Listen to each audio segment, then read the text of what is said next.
안녕하세요, 여러분. 오늘 우리가 이야기해볼 인물은 전 세계에서 가장 뜨거운 관심을 받는 동시에 가장 많은 미움을 받기도 하는 사람입니다. 바로 일론 머스크입니다. 누군가는 그를 현실판 아이언맨이라 부르며 인류를 화성으로 보낼 구원자로 추앙하지만 다른 누군가는 그를 주가나 조작하고 지키지 못할 약속만 남발하는 희대의 사기꾼이라고 비판합니다. 전기차로 자동차 산업을 뒤흔들고 제사용 로켓으로 우주 여행의 꿈을 앞당긴 혁신가. 하지만 동시에 트위터를 인수해 엉망으로 만들고 자율주행이 곧 된다는 말만 10년째 반복하는 고집불통.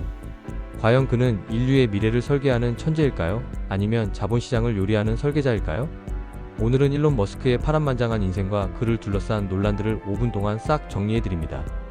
머스크는 20대 때 집이라는 회사를 팔아 백만장자가 되었고 이후 엑스닷컴을 만들어 오늘날의 페이팔로 키워내며 막대한 부를 쌓았습니다. 보통 사람이라면 여기서 멈추고 호화로운 삶을 즐겼겠지만 머스크는 달랐습니다. 페이팔을 매각해 받은 약 2천억 원의 전 재산을 성공 확률이 1%도 안 된다는 스페이스X와 테슬라에 쏟아부었거든요. 그리고 운명의 2008년이 찾아옵니다. 당시 머스크는 인생 최악의 고비를 맞이했습니다. 스페이스X의 로켓은 3번이나 연속으로 폭발했고 테슬라는 신차 생산이 늦어지면서 돈이 바닥나 파산 직전이었죠.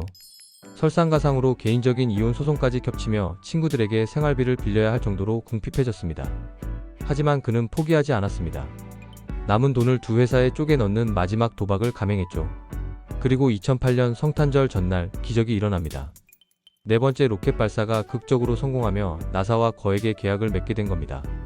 테슬라도 마지막 순간에 투자 유치에 성공하며 극적으로 살아남았습니다. 이 지옥같은 1년을 버텨낸 경험이 지금의 불사조 같은 머스크를 만든 셈입니다.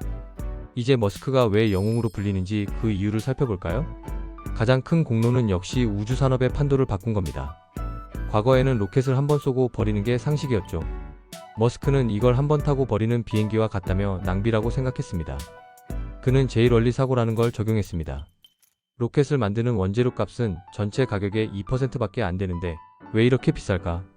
그럼 우리가 직접 만들면 되지 라고 생각한 겁니다.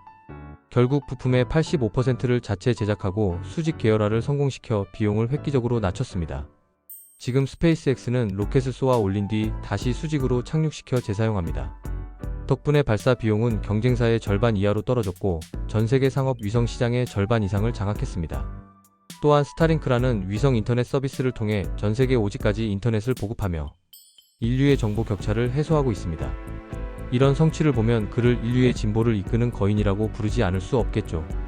하지만 명성이 높을수록 비판의 목소리도 큽니다. 가장 논란이 되는 건 테슬라의 완전 자율주행 FSD입니다. 머스크는 2014년부터 내년이면 운전자가 잠들어도 되는 차가 나올 것이라고 큰 소리를 쳐왔습니다. 하지만 10년이 지난 지금도 우리는 운전대를 잡고 있어야 하죠. 매년 올해 안에는 정말 됩니다 라고 약속하고는 슬쩍 말을 바꾸는 모습에 많은 투자자와 소비자들이 주가를 띄우기 위한 거짓말 아니냐며 분노하고 있습니다. 실제로 자율주행에 꼭 필요한 라이다 센서를 무시하고 오직 카메라로만 해결하려는 그의 고집 때문에 사고가 잇따르고 있다는 지적도 많아요. 거기에 도지코인 같은 가상자산에 대한 가벼운 트윗으로 시장을 흔들거나 트위터 X를 인수해 대규모 해고를 단행하고 광고 수익을 반토막 내는 행보는 그를 예측 불가능한 도박꾼처럼 보이게 합니다.